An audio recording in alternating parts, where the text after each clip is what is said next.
I'm Jerry St. Pé. I'm a native New Orleans, Louisiana, but a lifelong resident of Pascagoula, Mississippi.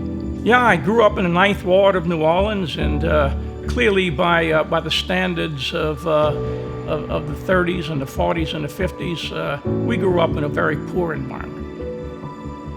From the moment when I thought about what I wanted to be, I was for the most part in survival mode. It was always about what did I need to do at the time, at the moment. My father became ill. I had to help the family, support the family. I'm actually a high school dropout that had a second chance in life.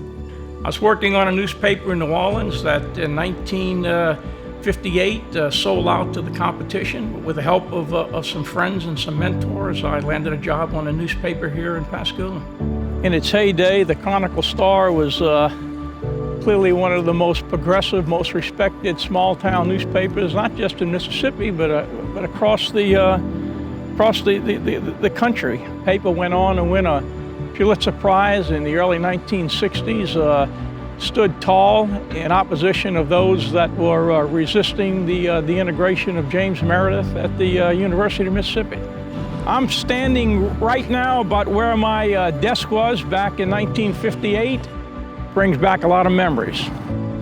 I typed a lot of copy on this old machine, and when I left the paper, they'd already moved to electrical typewriters, and I found it in a back shop there, and asked permission to take it, and I kept it, and one of my treasures.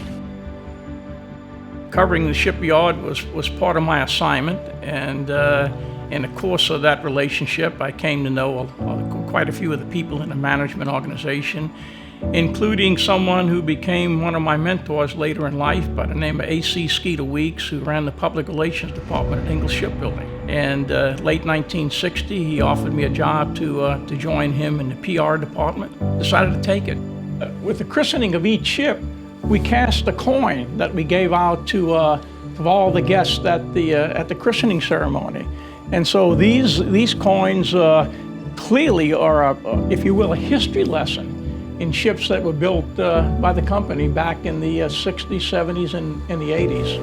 George Bush visited our shipyard on several occasions. And of course, Nancy Reagan was the sponsor of the USS Ticonderoga.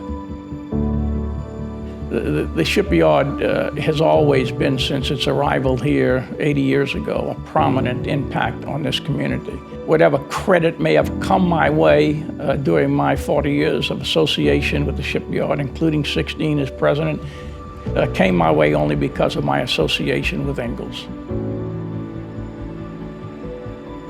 But I do have an obligation to try to give back to the community, and trying to do that in a couple of ways.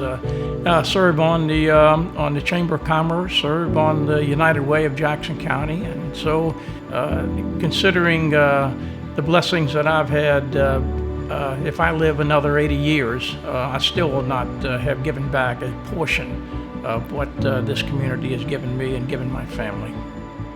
I have two children. I have a daughter, Prudence Graham. She has two children, a grandson 13 years old and a granddaughter 22. My son, Lauren, is married, has three daughters, beautiful daughters, two twins who are 16 years old and a 13-year-old daughter. Yeah, I've been married 55 years come the first day of spring of 2020. I met her at a parade. I was covering a 4-H club parade that was assembling at a school campus in Moss Point. I got there, it turned out I had the time wrong, so I got there 20 minutes before, an hour before the parade was to assemble. She too got the time mixed up and showed up an hour early. So we both had an opportunity to visit a little bit. I made an agreement with her. She was a little embarrassed about driving the convertible in a parade, and I said, "I'll make you a deal." I said, "If you'll go out to dinner with me tonight, I'll drive the convertible for you." Still living a life well lived. I'm Jerry St. Pé. This is my story in our Mississippi home.